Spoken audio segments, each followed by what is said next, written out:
स्टॉलपर Samuelson का प्रूफ। इसमें बेसिकली क्या है, हमने पहले बात की कि प्राइस और डब्ल्यू आर का रिलेशन बनाना है। तो price as a function of W R लिखेंगे, क्योंकि वैसे भी प्राइस ही डब्ल्यू आर का फंक्शन हो सकता है, डब्ल्यू आर तो प्राइस के फंक्शन नहीं हो सकते, राइट।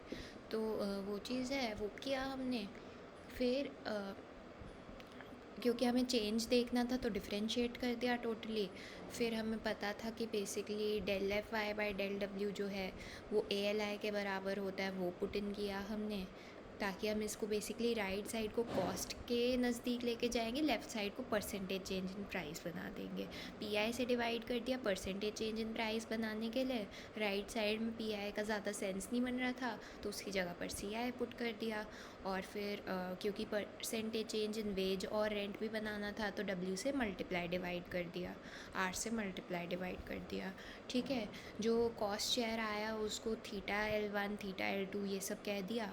ठीक है, फिर हमने बात की कि theta L1 plus theta K1 is equal to 1 होगा, theta L2 plus theta K2 is equal to 1 होगा।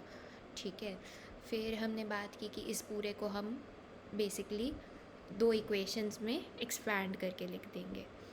ठीक है, अब हमने इसी चीज़ को मैट्रिक्स फॉर्मेट में लिख दिया। P1 हैट P2 हैट को मैट्रिक्स में डाल दिया, theta L1 theta K1 theta L2 theta K2 इनको मैट्रिक्स में डाल दिया। ये हमारे कोएफिशिएंट्स हो गए।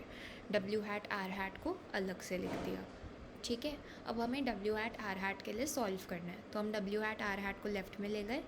ठीक है, अब मैट्रिक्स में हमें पता है कैसे सॉल्व करते हैं कि बेसिकली अगर आपको W हैट R हैट निकालना है तो बेसिकली आपको क्या करना होगा कि इन्वर्स निकालना होगा बेसिकली इस वाले मैट्रिक्स का।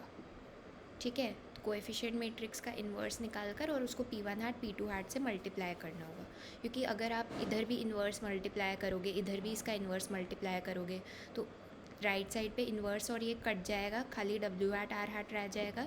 लेफ्ट साइड में inverse multiplied by P1 hat P2 hat रह जाएगा, राइट। तो वो चीज़ है। अब इसका जो इन्वर्स है वो क्या होता है, बेसिकली आप हमें पता है 1 बाय डिटर्मिनेंट ऑफ दिस, तो वो डिटर्मिनेंट का साइन लगा दिया 1 बाय थीटा डिटर्मिनेंट। ठीक है, इनटू में इस चीज़ का जो है एडजॉइंट। तो एडजॉइंट कैसे आता है, बेसिकली आप अगर 2 बाय 2 का मैट्रिक्स हो तो उसका इन्वर्स फाइंड करना इजी होता है। जो भी लेफ़्ट वाला डायगोनल है उसका ट्रांसपोज, मतलब ट्रांसपोज नहीं सॉरी, उसका बेसिकली थीटा L1 को थीटा K2 की जगह पर डाल दो, थीटा K2 को थीटा L1 की जगह पर डाल दो, और जो राइट वाली चीज़ है इनके सामने माइनस माइनस लगा दो, ऐसे इन्वर्स निकल जाता है 2×2 में बस, बाकियों में नहीं। ठीक है, ये कर दिया, W हैट R हैट की वैल्यू निकल गई। लेकिन अब सॉल्व तो नहीं हुआ ना, मतलब हमें तो दिखाना था कि इसमें जो चेंज हो रहा है वो ज़्यादा हो रहा है P1 हैट P2 हैट से, वो सब दिखाना था। तो पहले तो ये थीटा बार, जो थीटा का जो डिटर्मिनेंट है क्या चीज़ है, ये क्या वैल्यू है वो निकालते हैं। तो वैल्यू तो हमें पता है इसकी theta L1 theta K2 minus theta L2 theta K1 है। ठीक है, लेकिन इससे भी अब कुछ समझ नहीं आ रहा क्या है, पॉजिटिव है नेगेटिव है। तो हम क्या काम करेंगे, हमें पता है कि हमने रिलेशन डिराइव किया था कि theta L1 plus theta K1 is equal to 1, theta K2 plus theta L2 is equal to 1। उस रिलेशन को यूज़ करके हम बेसिकली जो है इसको क्या करेंगे कि थीटा मतलब इसको जो है ना खाली L वालों के रिस्पेक्ट में डिफ़ाइन करने की कोशिश करेंगे पहले तो। ठीक है, क्योंकि L1 K1 L2 K2 सब ऐसे खिचड़ी सी बन गई है यहाँ पर। अभी हम बस इसको L1 और L2 के रिस्पेक्ट में ही कन्वर्ट करने की कोशिश करेंगे। तो थीटा K2 को अगर हमें L2 में कन्वर्ट करना हो 1 माइनस थीटा L2 लिख सकते हैं। सिमिलरली थीटा K1 को 1 माइनस थीटा L1 लिख सकते हैं। अब अगर इस पूरे को खोल वोल दे सॉल्व करें, theta L1 minus theta L2 आ जाता है। ये सॉल्वेबल है, थोड़ा समझ में आता है कि अच्छा क्या सीन क्या है, और इसका भी हम यूज़ भी करेंगे तो तब तुम्हें और बेटर क्लैरिटी मिल जाएगी। ठीक है, फिर आगे क्या किया हमने, आगे अब इसी चीज़ को अब जब थीटा L1 और थीटा L2 के टर्म्स में डिफ़ाइन कर दिया तो अब it is possible for us कि हम इस पूरी चीज़ को जो है खाली थीटा K1 खाली थीटा K2 के टर्म्स में भी डिफ़ाइन कर सके। अब वो टफ नहीं है, तो क्या करेंगे, थीटा L1 को लिख दिया 1 minus theta K1, theta L2 को 1 माइनस थीटा K2, सॉल्व करके मिल गया theta K2 minus theta K1। ठीक है, ये हो गया।